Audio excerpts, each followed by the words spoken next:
தேசிய நெடுஞ்சாலைகளில் நடக்கும் சாலை விபத்துகளின் எண்ணிக்கையில் தமிழகம் தொடர்ந்து 3வது ஆண்டாக முதலிடத்தில் உள்ளதாக மத்திய அரசு தெரிவித்துள்ளது. இதுகுறித்து விரிவான செய்தியை பார்க்கலாம்.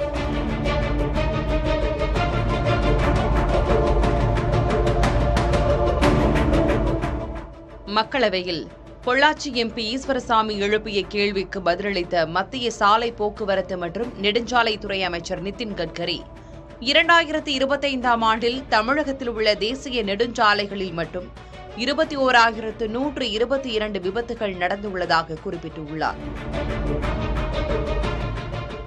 2023ஆம் ஆண்டில் 20,582 மற்றும் 2024ஆம் ஆண்டில் 20,672 விபத்துகள் தமிழகத்தில் உள்ள தேசிய நெடுஞ்சாலைகளில் நிகழ்ந்தன. தேசிய நெடுஞ்சாலை விபத்துகள் எண்ணிக்கையில் தொடர்ந்து 3வது ஆண்டாக தமிழகம் முதல் இடத்தில் உள்ளது.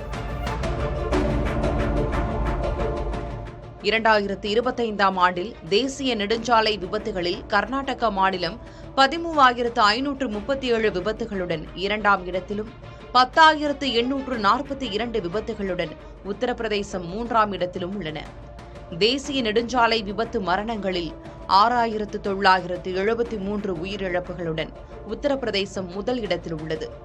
6,156 உயிரிழப்புகளுடன் தமிழகம் 2ஆம் இடத்திலும் 5,718 உயிரிழப்புகளுடன் மகாராஷ்டிரா 3ஆம் இடத்திலும் உள்ளன.